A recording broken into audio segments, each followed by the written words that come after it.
இல்ல. ஏன் இந்த பொண்ணோட பேரண்ட்ஸ் கிட்டே கேட்டிருக்கலாமே. இந்த பொண்ணோட முகத்தை பார்த்தா போதைப் பொருளுக்கு அடிமையான மாதிரி தெரியல. எதுக்கும் இம்யூன் டெஸ்ட் எடுத்து பார்த்த பிறகு விசாரிக்கலான் இருக்கேன். இம்யூன் டெஸ்ட்னா? இதுவும் பிளட் டெஸ்ட் தான். போதை மருந்து, மது, புகையில இந்த மாதிரி பழக்கங்களுக்கு உட்பட்டவங்களை இந்த மாதிரி டெஸ்டுக்கு உட்படுத்தி பார்த்தோம்னா அவங்களுடைய பிளட் கவுண்ட்ஸ், ஹீமோகுளோபின் அளவு, ஆர்பிசி, டபிள்யூபிசி போன்ற விவரங்கள்லாம் துல்லியமா கிடைக்கும். இந்த விவரங்களை வச்சுக்கிட்டு ஒருத்தர் எத்தனை வருஷம் போதை மருந்துக்கு அடிமையாயிருக்காருங்கிறத நம்மால கண்டுபிடிச்சிட முடியும். அப்படி எடுத்து பார்த்ததுல இந்த பொண்ணு கண்டிப்பா போதை மருந்துக்கு அடிமையானவ கிடையாதுங்கிற என்னுடைய டவுட் கிளியர் ஆயிடுச்சு. வலுக்கட்டாயமா இவளுக்கு யாரோ போதை மருந்து கொடுத்திருக்காங்க. அது யாருங்கிறதுக்கான விடைதான் எனக்கு கண்டிப்பா தெரிஞ்சாகணும். இப்ப விட தெரிஞ்சு என்ன பிரயோஜனம்? இவளுக்கு தான் பிரெயின் டெஸ்ட் ஸ்டேஜ்னு சொல்லிட்டீங்களே. பிரெயின் டெத்லயும் எத்தனையோ கேஸ் கடைசி நேரத்துல உயிர் பழிச்சிருக்காங்க. அதனால கண்டிப்பா விட தெரியும். ஹலோ டாக்டர், அந்த பொண்ணு சீதா தேவியோட பேரண்ட்ஸ் ஒரிஜினல் இல்லையோன்னு டவுட்டா இருக்கு டாக்டர். என்னது? ஒரிஜினல் பேரண்ட்ஸ் இல்லையா? ஆமா டாக்டர். எதை வச்சு சொல்றீங்க? கொஞ்சம் மானிட்டர் ரூமுக்கு வாங்க டாக்டர். ஓகே. நர்ஸ் டாக்டர், இந்த பொண்ணுக்கு நினைவு திரும்பின உடனே எனக்கு இன்ஃபார்ம் பண்ணுங்க. Okay doctor. ரகு வா. Okay.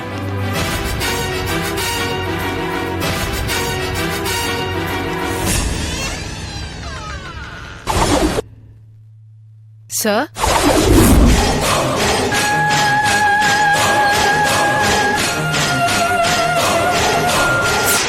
Charu, yes sir. please sit down. Thank you.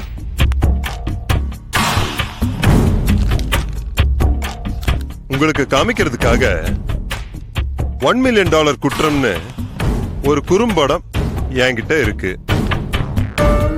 Interview ஆரம்பிக்கிறதுக்கு முன்னாடி நீங்க ஒரு தடவை அத பார்த்தா உங்களுக்கு நல்லது.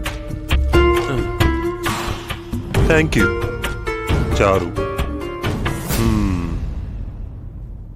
இதுக்கு என்ன அர்த்தம்? இவ்வளவு டீடைலா படிச்சீங்களே சார். இனிமே இத பத்தி நான் சொல்றதை விட நீங்க பாக்குறது தான் நல்லது. என்ன பார்க்கணும்? உங்களை சம்பந்தப்படுத்தின வீடியோவை.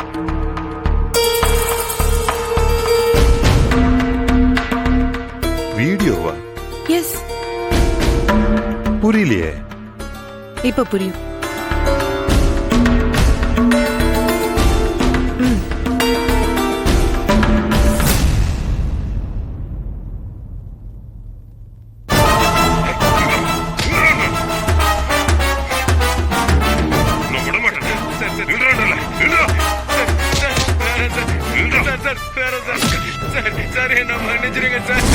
நீ நடுங்கி பைத்திய மாதிரியான ஆக்டிங்க பார்த்தா உன்னை மன்னிச்சு விட்டுறலான்னு தான் தோணுது.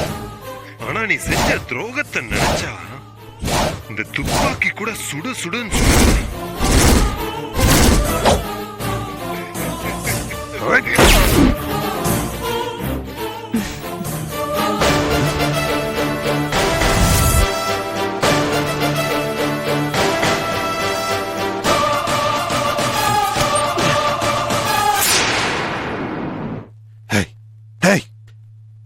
யார் நீ? Cool down mister Shankar. இப்ப என்ன ஆச்சுன்னு இப்படி பதட்டப்படுறீங்க? ஒரு கொலையை பண்ணும்போது ஜாக்கிரதையா இருக்க வேண்டாமா? பாருங்க, ஆடியோவோட வீடியோவும் பக்கா குவாலிட்டியோட ஷூட் பண்றது கூட தெரியாம நீங்க சுட்டுட்டு இருக்கீங்க. யார் இதை எடுத்தா? யார் எடுத்தா என்ன சார்? இப்போ இது என்கிட்ட இருக்கு. என் செல்போன்ல வீடியோவா இருக்கிறத தைரியமா நான் உங்ககிட்ட கொடுத்திருக்கேன். என்ன சார் பாக்குறீங்க? இந்த போனை இப்ப நீங்க என்ன வேணாலும் பண்ணலாம். கால்ல போட்டு மிதிக்கலாம், மெமரி கார்டு எடுத்து உங்க சிகரெட் லைட்டரால நீங்க பொசுக்கிடலாம். ஆனா அதுல இருக்கிற வீடியோ காட்சிகள் எல்லாமே காப்பி செய்யப்பட்டதுதான். ஒரிஜினல் அமைதியா ஒரு இடத்துல இருக்கு. இந்த விஷயத்த நான் போலீஸ் கிட்ட கொண்டு போகணுமா வேணாமான்றத நீங்க தான் டிசைட் பண்ணணும்.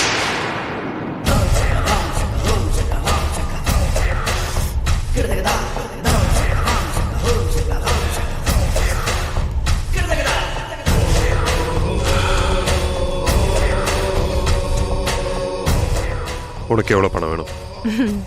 பயங்கர ஷார்ப் சார் நீங்க. நேரடியா பிசினஸ்க்கே வந்துட்டீங்க. எனக்கு பணம் வேண்டாம் சார். பின்ன உங்க கம்பெனில ஒரு வேலை வேணும்.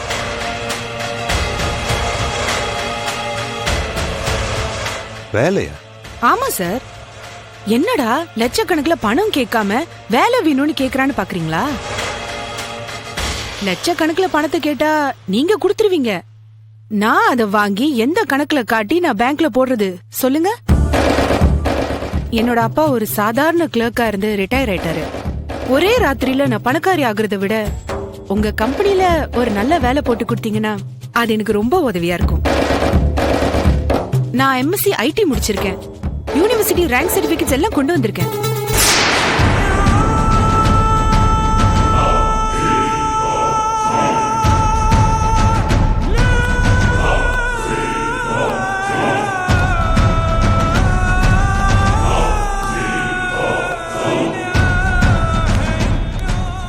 என்ன சார் பேச்சே காணோம்?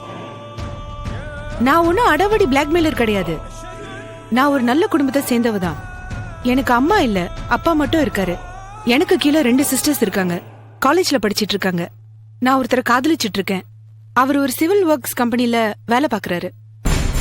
அப்பாவால எங்களுக்கு கல்யாணம் பண்ணி வைக்க முடியாது. எல்லாத்தையும் நான் தான் பண்ணி ஆகணும். அதுக்கு எனக்கு ஒரு சோர்ஸ் வேணும். இந்த கம்பெனில எனக்கு மாசம் ஒரு 75 இல்ல 80,000 சம்பளம் கிடைச்சதுன்னா எனக்கு ரொம்ப வசதியா இருக்கும். நீங்க எனக்கு தரப்போற வேலை ஃபேக்கல்டி சம்பந்தமா இருக்கணும். வீட்டு லோன், மேரேஜ் லோன் எது கேட்டாலும் எனக்கு உடனடியா சாங்ஷன் ஆகும். கம்பெனில லோன் வாங்கியே என் சிஸ்டர்ஸ் கல்யாணத்தெல்லாம் முடிச்சிருவேன். ஒரு வீட்டையும் கட்டிடுவேன். என் முன்னேற்றம் இப்படி இருந்தாதான் யாருக்கும் எந்த சந்தேகமும் வராது. அதுக்குதான் ஒரு வேலையை கேட்டேன்.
Yeah, we don't want to do anything to scare your children. That's the last thing we want to do. We don't want to scare anybody.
If you enjoyed this video, kindly like, share, comment, and for further our interesting videos, subscribe our channel below.